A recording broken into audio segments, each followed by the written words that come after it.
Енді біз кешеден бері тілек беріп жатырмыз, бата беріп жатырмыз. Баламыздың келгені жаны олша, дені сау болсын, өмір жасы ұзақ болсын.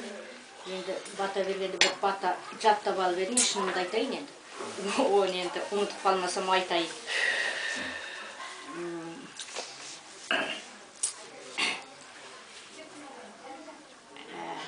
Асыңа, бақыт берсін басыңа.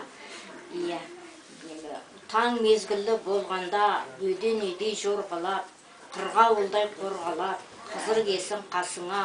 Дастарқаның бай болсын, денсаулығың зор болсын, қайда жүрсең алдыңнан жарқыраған жол болсын.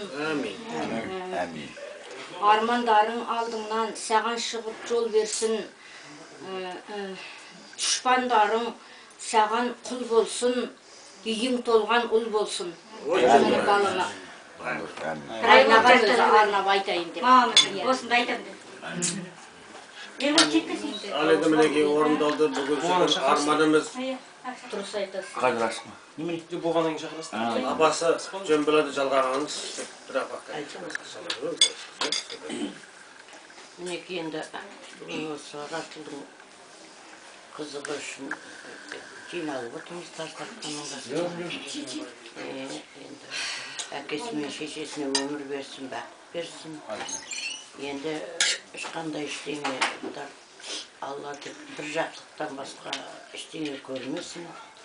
Осылардың қызығын көрсін, осылардың жақсылығын көрсін.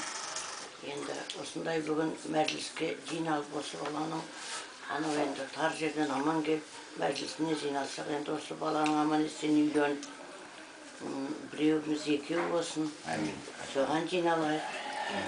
Әрдайым жақсылық болсын, үстел басында отырған осы ағайындардың бәріне жақсылық тілек тілеймін. Отан дейміз ғой, енді отан жоқ болса да сол халқымыз аман болсын, көргеніміз жақсылық болсын, қарнымыз тоқ болсын, бала шағаларымыз соңымыздан ере берсін ғой.